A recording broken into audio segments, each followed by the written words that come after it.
And good evening. I'd like to welcome you all to the regular meeting of the Bedminster Township Committee for February the 1st, 2016. We have our entire committee here tonight. And Ms. Sullivan, can you give me the Open Public Meetings Act statement? Yes, sir. Adequate notice of this meeting of the Township Committee was sent to the Courier News in Somerville, to the Burnesville News in Burnesville, to all subscribers, and also posted here at the Township Municipal Building as of January 14th, 2016. I'll ask you all to join in the Pledge of Allegiance. I pledge allegiance to the flag of the United States of America and to the republic for which it stands, one nation, under God, indivisible, with liberty and justice for all.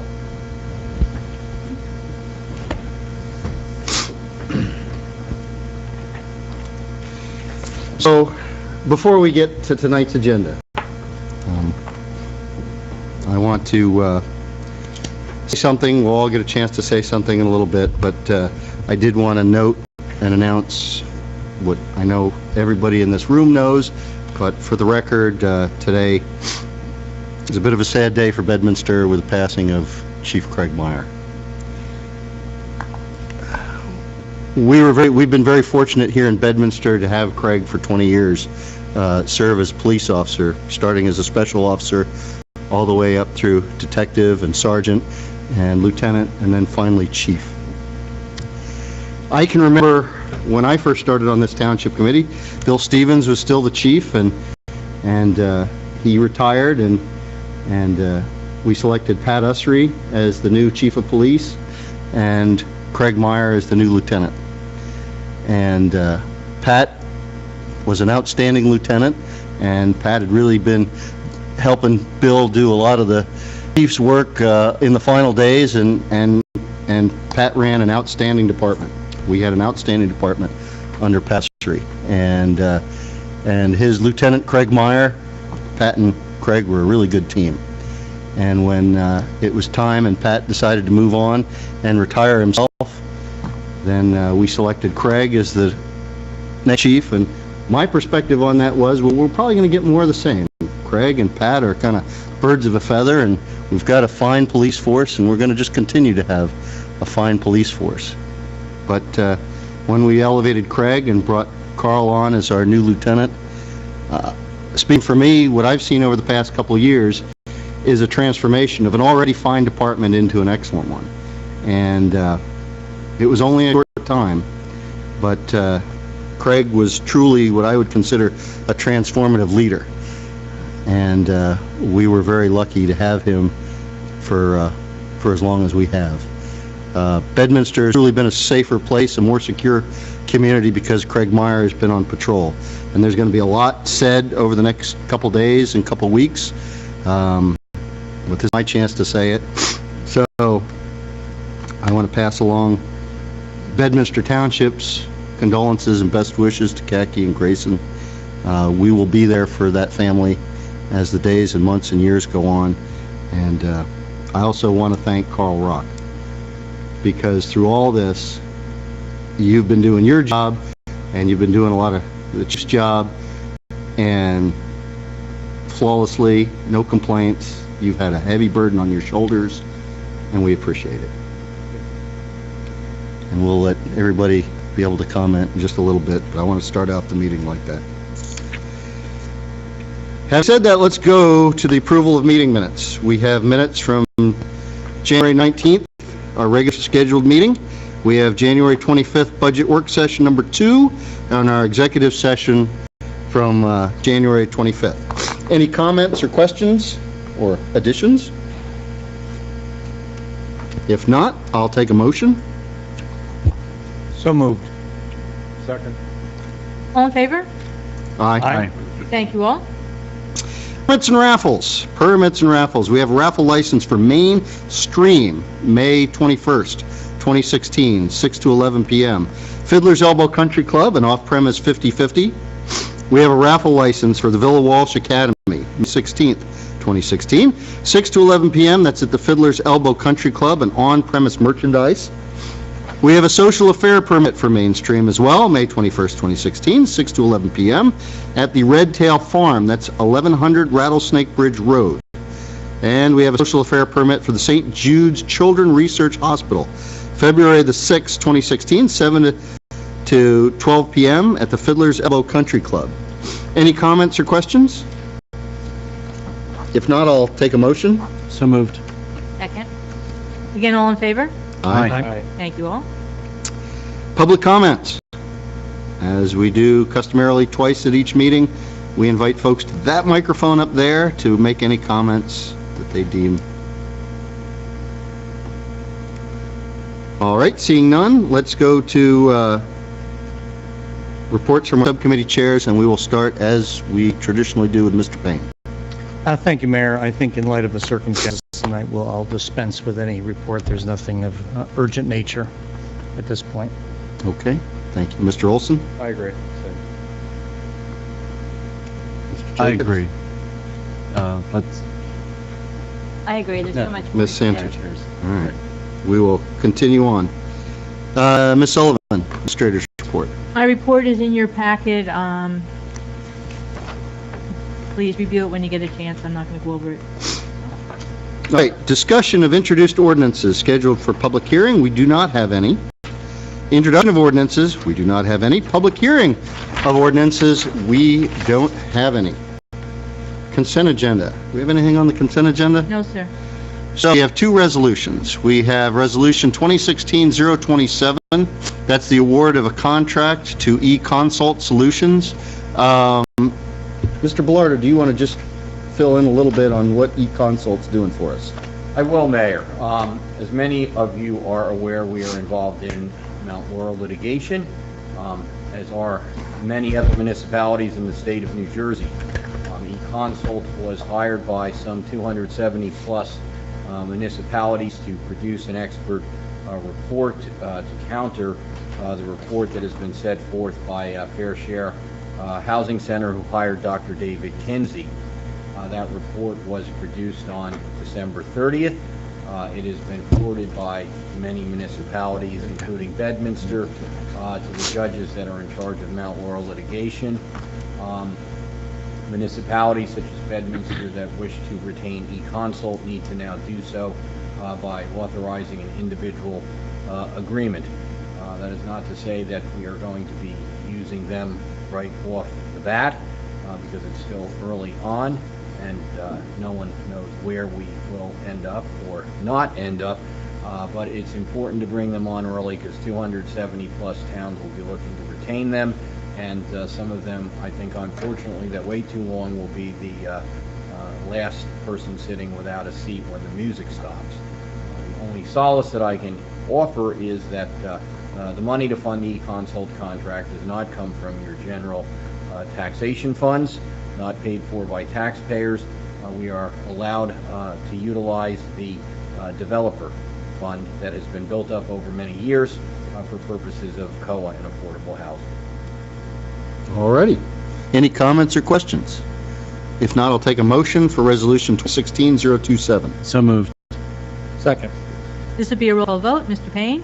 Aye. Mr. Olson? Aye. Mr. Jacobs? Aye. Ms. Santucci? Aye. Mayor Parker? Aye. Thank you. And Resolution 2016-028, transfer of funds of the amount of $10,000, gasoline OE to hydrant rents. Anything of note here? There was an under budget for our hydrant rents. There was a review of hydrants, and we ended up having more hydrants than we were actually being billed for. Uh-oh. So we had a shortage, and we had some extra money left over in gasoline for 2015. So this is just 2015 leftover money being transferred from one account to another to cover a balance we have. I hope the fire departments know about those new hydrants. Did they spring up during the thaw? We've just never been charged for them. Okay. Were they being, They were active, they were working, we were using them. were they going on a Hills Association account? or something? Actually, no, Not they that are they- hydrants located in the other part, not in Hills part. Oh, okay. All right. Not that the Hills would be paying for them anyway. Any other comments or questions? If not, I'll take a motion. So moved. Second. Again, a roll call vote. Mr. Payne? Aye. Mr. Olson? Aye. Mr. Jacobs? Aye. Ms. Santucci? Aye. Mayor Parker? Aye. Thank you. Approval of the bill list. I'll take a motion to approve the bill list pending the approval of individual invoices. Can I get a motion? I'll make that motion, Mayor. Second. Again, roll call vote. Mr. Payne? Aye. Mr. Olson? Aye. Mr. Jacobs? Aye. Ms. Santucci? Aye. Mayor Parker? Aye. Thank you. So, we are down to discussion items, new business and old business, and we have some folks in the audience, and we have something big to talk about, and I will yield to Mr. Jacobs. Thank you, Mayor. On Friday, after what felt like it was about 10 years, but was actually less than that, Somerset County took an easement to restrict the Lana Lobel farm to permanent agricultural use. This transaction was spearheaded by Beth Davison from New Jersey Conservation Foundation, and Beth is here. Who stands before us? Who stands before us, and you may not know it, but The if you turn camera's around, there. the camera's right there. Yes, and I'll put these right here so the camera can see them. And Beth will give us a quick summary, or maybe not so quick, of the travails of the transaction. And Attorney Bellardo was actually representing New Jersey Conservation Foundation in the closing. And we are very pleased to announce this preservation of this very important property to Bedminster. Certainly a gateway property for the town and actually for the county as well. And there were a lot of folks involved in this transaction, but Beth maintained a consistent and persistent attitude that, you know, when there were many times we thought this transaction was going to not occur, and either because of difficulties in securing the funding or lining up the funding or the timing of the funding, working with the county, working with state, and working with the feds. You would think they all be on the same page as far as preservation, but not necessarily so. So there was a lot of coordination to get there. But Beth was, you know, the phrase is herding cats between the landowner and all the other entities involved, and Beth took us through all the way to the end. And so I'd just like to say thank you, Beth, and if you could give us a presentation on the preservation. Before you do that, realize the microphone up there is the one that's going to record you. But it's so, portable. but you can move, you can take it with you. Come over here. But we won't hear you on the recording unless you take that microphone. All right. You can either take it with you or stand there. It doesn't matter. All right, I will stand here. Is this okay? Yeah. Can you hear me? Testing. All right, so as Committee Person Jacobs said, we closed on Friday on Lana LaBelle. County acquired the easements on the 172 acres, which is shown on the maps here. It is truly a gateway project, and the township is really fortunate to have such a strong partner in the County of Somerset, acquiring this property and even contributing nearly $1 million of funding for it. The property, as you can see, is really the hole in the donut of preserved land, and all of that land surrounding it are farm easements and county open space, so they've really been a great preservation partner for Bedminster here. The property has been the subject of a lot of concern at the local, at the county, at the state level for many years, over a decade really. Even before the current landowner who secured subdivision approvals almost 10 years ago, even before that, it was of interest to the township and various levels of government. So it's truly a great day. I have copies of the press release for all of you in the audience, if you'd like one, and up here. But what I really want to speak to is the critical role that the Township Committee played in this project and the staff here. And I don't want to take away from all of the other partners, which were, you know, everybody. This was truly a joint effort. And I have emails time-stamped, holidays and weekends from staff at all levels that were working to get this to happen in the face of great challenge. But what I'd like to highlight is the Township Committee's role in this, and it was generally these projects, these farmland preservation and open space projects that NJCF works on behalf of the township are led by CF. We negotiate and we bring it to close, and we work with the Township Committee at critical points in decision-making and junctures for your authority and for your direction on the projects. But that really wasn't what happened here. This was a roll-up-your-sleeves effort by the Township Committee, and they were in the trenches of this project for a lot of it. And in particular, the point person for this project, Committee Person Jacobs, was very involved. And I want to thank you and acknowledge you for that role. This project started almost 2 years to the day ago when I got a call from the landowner responding to an outreach letter from Grania Alpert in the Open Space and Farmland Advisory Committee, on which Committee Person Santucci is the liaison. So I want to acknowledge that role as well for the Open Space Committee and Farmland Advisory Committee's role in getting this off, even started. Did somebody contact Grania last week? Let her know? She's Good. traveling. Fantastic. She's traveling. Well, at least but she's very pleased. I'm sure. Shortly after that, in the spring, we applied for federal funding. We asked for $3 million from the new federal program. It was recreated in the most recent Farm Bill with all sets of new regulations, and this project was received funding in the fall and was actually ranked the top farm in New Jersey for federal funding. So it was even acknowledged at the federal level how important and critical this farm is. It was also one of the very first farms to close in the new federal program, which is great. But it also came with its own set of challenges because this was truly a new program, and it really wasn't clear how it was going to work with the existing state program. And we hit many a hurdle trying to tease that out. And this is, again, where the committee had a really leadership role in making this happen, because Committee Person Jacobs in particular was able to engage Congressman Lance's office in really encouraging the agencies to work out the details of how these programs would work together to preserve this farm and really keep our eyes on the goal.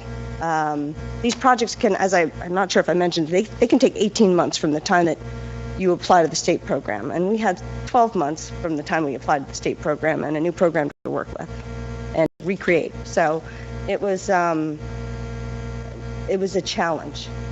I really don't think that without your creativity and perseverance and I say your, I don't know if you can see, but Committee Person Jacobs, arranging conference calls to try to coordinate the state preservation program, the New Jersey NRCS program that oversees the federal program in New Jersey, and even the DC office to try to tease out these details of how this was going to happen. I don't think we'd be here today. I really don't believe that we would. So I really hats off to you. I also want to say a few things about the staff in Bedminster. Attorney Pillardo and Attorney Sordillo were cool-headed negotiators in the face of very complicated transaction, and never lost the faith. Whereas, you mentioned in the beginning we weren't always sure. I think, John, you were always sure this was going to happen. Very cool-headed. The staff here at this office functions like a well-oiled machine. I don't think people recognize all the time what you do here, but we had to meet timelines, and sometimes I was giving you information the day it had to go to the committee, and you and Debbie Stern, the CFO, were always on top of everything, making sure that you had the most up-to-date information, the accurate information to be able to base your decisions on. So it's a real honor to preserve land in Bedminster and to work with all of you, and I'm looking forward to our next challenge, hopefully not quite as challenging, but also our next successes. So thank you for having me here. Congratulations. Thank you. Beth. If you want, so Beth, Beth is putting a lot of, giving us a lot of credit, but really it was the can-do attitude in the face of governmental adversity. When, for example, we found out that the state program and the federal program, which had been working together for years, had decided that there were enough complexities in the new program, in the new federal program, that the state said, we can't use this program for land preservation anymore. That was it, done. That at one point, that was the end. We weren't going to get any federal money because the state preservation program disagreed with the way the new federal requirements had been structured. And I do want to give absolute credit to Congressman Lance's office, and specifically to Molly McDonnell. Jake, that's Molly McDonnell from Congressman Lance's office, because every time we ran into a road bump between the DC NRCS office, the New Jersey NRCS office, and the state SADC program, and Beth can tell you what all those acronyms stand for. Molly McDonnell and Congressman Lance stepped up at our request. They convened all the stakeholders, and believe it or not, as transactional attorneys, John and I can tell you that, you think that there's coordination all the time, right? Makes sense. They're all in the same business, state, county, government, the federal level. There was none. There was absolutely no coordination. And if it weren't for Congressman Lance's office convening these parties together, I don't really, I agree. I don't know that the transaction would have gone through. I also want to thank the freeholders, because the freeholders stepped up, because there was some reluctance about participating in the program and not understanding how it was going to happen and having access to the funds. And the freeholders really came through. Mark and Peter Palmer and Patrick Scaglione and Freeholder Director Walsh, they really stepped up and they supported the township's efforts.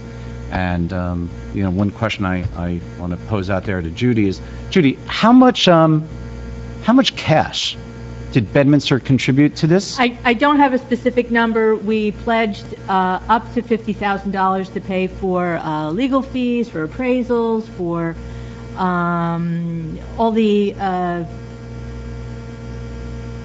what do they call it? All the soft costs. Incidental items, soft costs.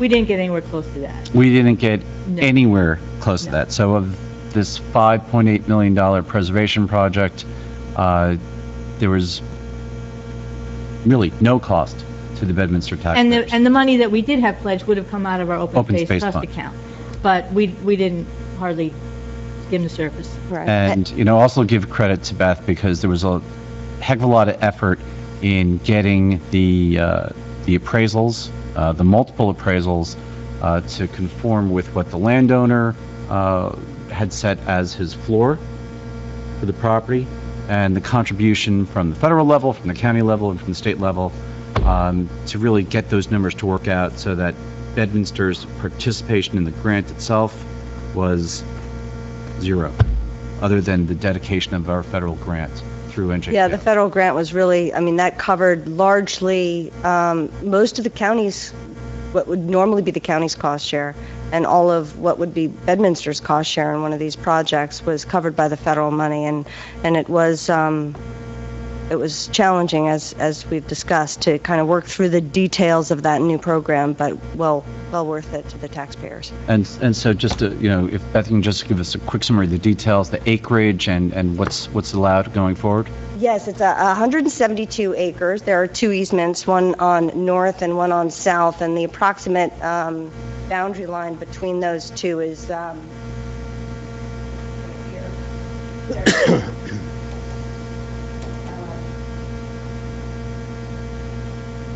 There are two existing lots, and they'll be preserved as as two lots and only two lots going into the future. There's an exception around the existing main residence on the northern farm and around the barns. There's impervious coverage limitations on these properties so that, in fact, north is already at the impervious coverage limit pretty much. So there really won't be any additional even agricultural development allowed in terms of more impervious coverage on north. And south, there's an exception area around the southern house for residential uses, and again, an impervious coverage limit. And there's over a mile of river frontage there, so the impervious coverage limits that the federal program puts on these farms is really critical in terms of protecting water resources and drinking water for the state of New Jersey. Great, thank you, Beth. I want to challenge you, Larry, though, to say that Bedminster had no contribution to this. I will put it a different way. Bedminster's contribution to this was sweat equity. Bedminster's contribution was Mr. Bellardo, Ms. Sullivan, Ms. Stern, and this fellow on the Township Committee, working very, very hard over the past year or so to make this happen. So, and the good news is, no, it did not cost the Bedminster taxpayers a lot of money out of our coffers, but your government, in the form of these people and the staff behind them, certainly did contribute an awful lot. And I will say, I had a conversation about 2 hours ago with former Mayor Holtaway, who was calling from the Carolinas, and he had heard through the grapevine about this, and he wanted to congratulate you personally, Larry, for something that he had tried to work on and his predecessor for many years, trying to make this happen. So he wanted to thank Beth and John and Judy and Larry for making this a reality. So fantastic. Well, Bob, if you're watching, thank you very much. Thank you, Bob.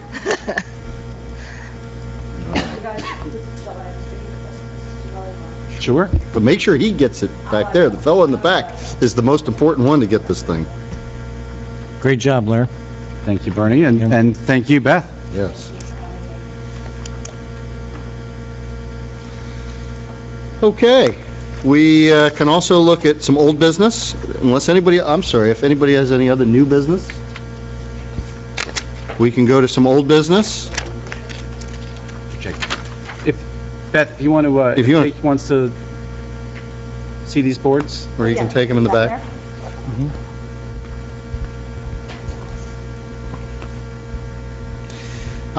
Is there any further business on the Dillon Library video? no, but Judy, if you could reach out to Vishant and get some dates from Vishant, and Ken, if you're still interested, you and I can go over there, meet with Sandy and Vishant and just talk about. Have you heard from Sandy yet? Yeah, I spoke to Sandy at the library board meeting that was last month, Okay. and he said he's willing, not just willing, but he would very much like to sit down with us and to see if there are improvements that can be made. He's completely open to discussing them and Okay. looks forward to improvements. But there'll also be a little bit of a timeline on that, because he's going to become unavailable in a couple weeks. Right, for a so little while. if, Judy, if you can get some dates from Vishant, circulate them to me and Ken, and Sandy said he's available at whenever we want to get over there. Okay. Well, we're going to do that, and we should bring the tenant with us for that, no? Wasn't the point of that to begin to understand what the police platform is versus... Vishant knows the police, Oh. certainly the technical capabilities. So, Lieutenant, if you want to join us or send someone, or since Vishant already knows, we can probably just schedule, and Well, if you're available, you can meet us there. If not, we can bring you up to speed on the issue. I don't recall if you were in the meetings when this was being discussed. But... Chief Meyer advised me when it was... Okay. Just want to make sure the investments made are consistent across the board, you know, instead of disintegrated, right? All right, Pony Farm. Last time we met, we had an interesting discussion prior to our last Township Committee meeting with the Habitat for Humanity of, I think, Somerset and Hunterdon County. I can give you an update on that. A very intriguing offer, but I know there's been some news since then. Yeah, Mayor, Doreen, the executive director, did get back to me after the meeting that we convened here. They did go out there and look at the property along with the consultant, which is one of their board directors and also the engineer. While they really liked the property, they felt that its proximity to where their volunteers have to go and travel to get there was a problem. So it doesn't look like they're going to pursue that unless somehow I can persuade them that it shouldn't be a problem, but they didn't think that the location was in the best suitable place for them. However, they were interested in, other properties in Bedminster, specifically but not for that purpose, the Hillside Avenue property. So they want to convene another meeting about that, but not for the same purpose. So we're back to square one on the pony farm, I fear. Well, I think that to be true to what our discussion has been over the course of 2015, I think we kind of drew a line in the sand at the end of the year that we had to have a line on a good opportunity, an entity that would take over that place. And if not, then I think we needed to look towards demolition of the structures. Now, they did say in my last discussion with them that they were going to reach out to some of their counterpart nonprofits to see if anybody else had an interest, because they could say, hey, we think this is a very unique property. I suppose I could follow up with them to see if they've made any progress. They haven't gotten back to me. I assume they haven't, but maybe that's the last swing at the plate, so to speak, if they can come up with another 501 or another nonprofit for use of it. I mean, we can give it another till the next meeting, I suppose, before we have to make a decision, unless we're determined to make a decision tonight. Well, I'd like to hear from John if anyone has checked it out after the storm. We have not been in here yet. I did send one of my employees up to check it before that Mandy meeting, thinking that they wanted to look at the property inside, and there's no change.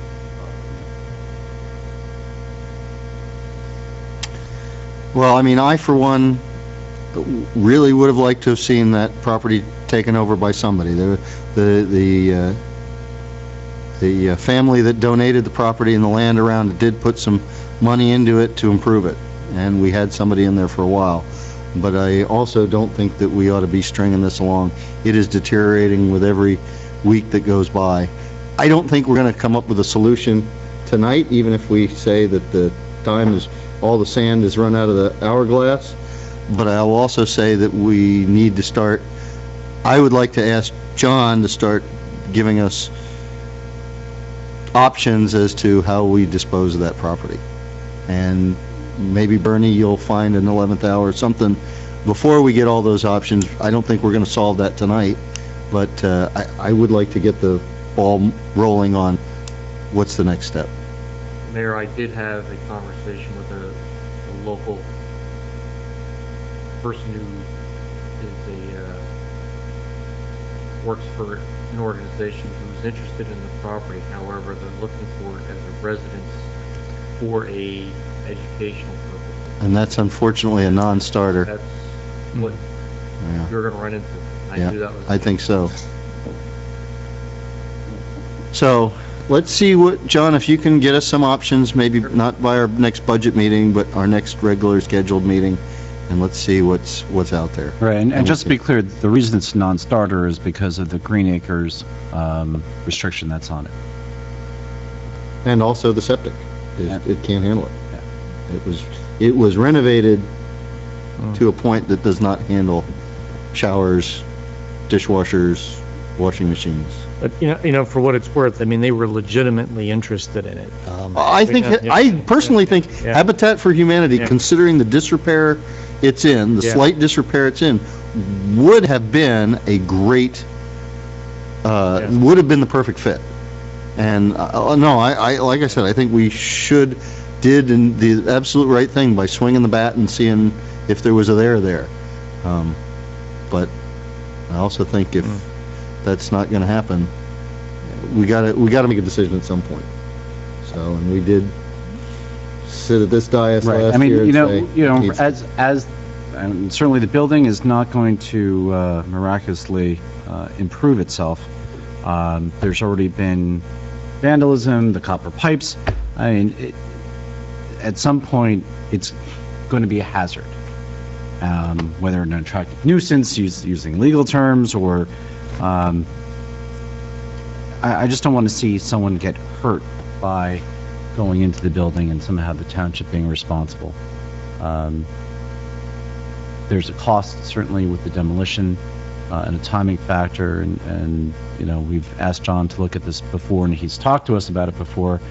So maybe at the next meeting, John, if you could just dig up those old notes, and also, I imagine the fire departments, if we go the route of demolition, and there is no 11th hour interest, see what the fire departments, if they'd be interested in doing any work or rescue drills or anything else. Training it. Right. At the end of the day, we can use some of that open space money, and we will get reimbursed 50% for demolition of open space. Based on, we have to do some paperwork, but we can put that in. Plus, it's going to be minimal. There's your next project, Beth. It's unfortunate. all right, moving on. Public comments, second bite at the apple. Anybody that wishes to come forward and make a public comment? If not, we will move to Township Committee comments. Before I say that, I will, just to let Jake know in the back, we do have, if you haven't seen, we have an executive session. One of those matters will result in a resolution tonight. You can probably guess how that's going to go. I don't know if you want to stick around for it, but perhaps we can text you. You can probably guess what it's going to be. All right, having said that, let's go to Township Committee comments. Mr. Payne. Thank you, Mayor. I know a lot is going to be said, as you said, over the next several weeks about Craig, and I just wanted to use this opportunity to say a few very, very brief things. One thing that I thought about this afternoon was how remarkable it was that Craig worked his job, which he loved with a passion, right up to the end. That, you know, when I think about anybody else facing what he was facing, and that dedication, that that unselfish dedication, his responsibility that he felt that he wanted to carry that on, I just think that's remarkable.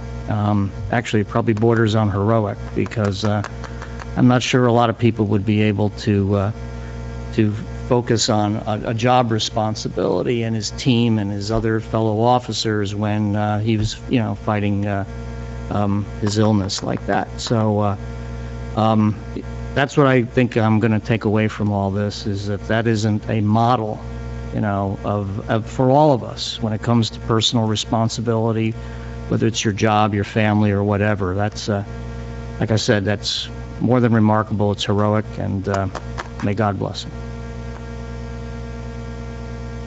Mr. Wilson. Yeah, Sharon and I both are hit pretty hard by Craig's passing. I think got used to his vitality during his illness, and I guess never expected this to happen. And my personal moments with Craig, I treasure. I found him to be an extremely dignified, vital person, and he extended many kindnesses to me and my family over the years, and it's a big loss for his family and all the people he touched. I'm very sad this day. Mr. Jacobs. When when Judy called with the news, didn't really know what to say. I mean, we certainly knew this day was coming, but even today, it's shocking because the image of Chief Craig Meyer was vitality, and a term that we throw around a lot, excellence. So, some of my experiences with Craig were promotion to the chief position, and then working with Craig on promotion to the lieutenant position, promotion to sergeant position, and promotion to another sergeant position.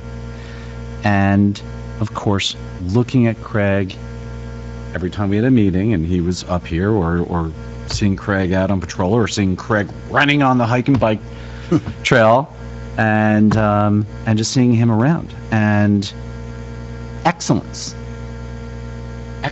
in his presentation, in his demeanor, in his posture, the way he wore his uniform, and working with Craig, and the image of excellence not only was something that you saw through him, but actually I think he inspired. Earlier, the mayor talked about how Craig came in, and you thought that maybe it would just be continuing the great work that Chief Ussery had done with the department, but it was more than that, because there was a different standard, I think, that Craig had with himself and his expectations of excellence from others, including everyone in that department. And with his leadership and his management, and with Carl working right next to him, I think we saw that excellence. It happened, and it was because of him. And it's even the way he kept himself physically fit. There's I'm sorry for getting a little tongue-tied here, but we're gonna miss him.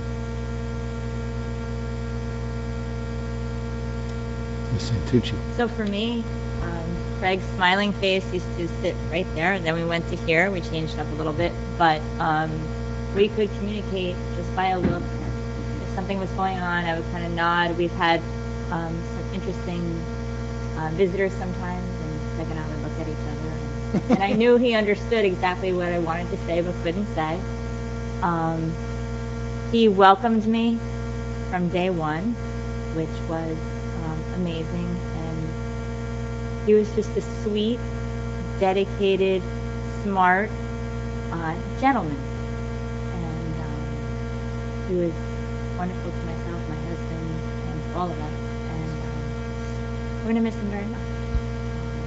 I wish I could have spent more time with him, and I think that's how we feel when we lose people, but it's a very good reminder to appreciate everybody in your life.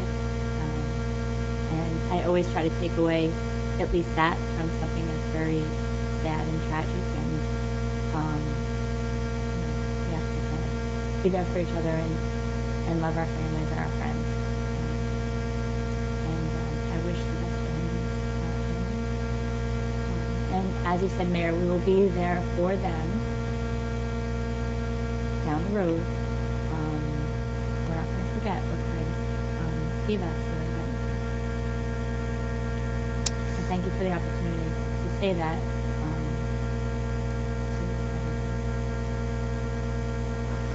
I will just finish up with just a few more words. I consider myself very fortunate, because sitting in this chair, sometimes you are the symbol for the town and get to do things that you don't always normally get to do.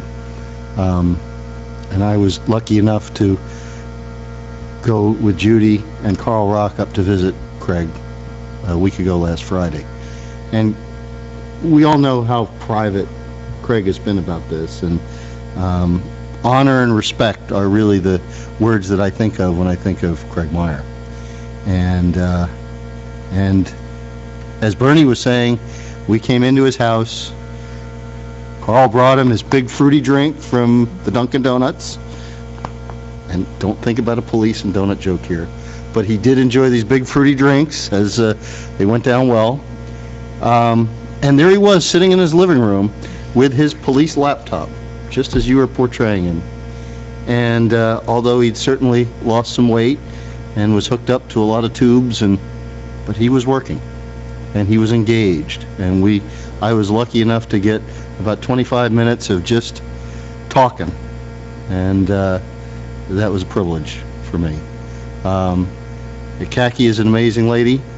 The bravery, what she is, the face she has put on and how she has handled this is inspirational. And I will just piggyback on Stacy's words. Over the next couple weeks, I know the lieutenant has been already working on making sure that Craig gets a good send-off with some of the other neighboring municipalities and entities, and we will make sure that there's a great send-off. But the challenge is going to come in a month, 6 months, a year from now, that we make sure that Craig's family is always taken care of by Bedminster. And we are in very good hands. We will go into executive session, but I will tell you, going forward, we are in very good hands. And with that, I will take a resolution to go into executive session. So moved. Second. All in favor? Aye. We will be out with a resolution when we're done.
All right. We are coming back to live microphones. Here? Denied.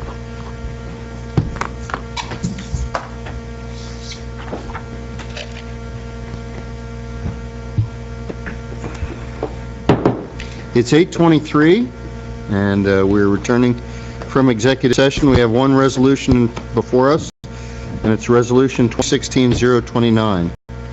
And it is a resolution appointing Detective Lieutenant Carl M. Rock as the acting police chief of Bedminster Township beginning February 1st, 2016. Any comments or questions? If not, I'll take a motion. So moved. Second. Roll call vote.